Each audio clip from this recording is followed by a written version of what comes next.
లేదండి. నేను మీ Ramakrishna Nihan astro numerology. అందరూ ఎలా ఉన్నారు? ఈరోజు నేను గంగా హారతిలో టైంకి వచ్చానండి. 6:30 నుండి 7:30 వరకు ఈ గంగా హారతులు.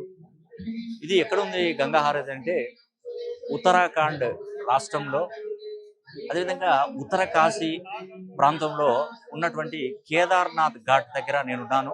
ఇక్కడ గంగా హారతులు సాయంకాలం 6:30 నుండి 7:30 వరకు గంగా హారతులు అనేవి కూడా నిర్వహిస్తారు.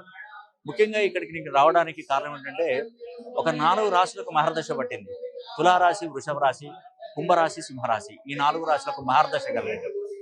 కాబట్టి ఇక్కడ ఆ గంగమ్మ తల్లిని వేడుకుంటున్నాను. ఈ 4 రాశులకు మంచి జరగాలి, అభివృద్ధిలోకి రావాలి, వారి ఉన్నతమైనటువంటి స్థానానికి వెళ్ళాలి అనే నేను మంచి ఆలోచనలో ఉన్నాను. ఈరోజు ఆ గంగమ్మ తల్లికి హారతి కంప్లీట్ కావస్తుంది. ఇక అద్భుతం ఇక్కడ నేను చూడడం, ఈ గంగా పరివాహపు ప్రాంతం అంతా కూడా అంత అద్భుతంగా ఉందంటే చూడముచ్చట.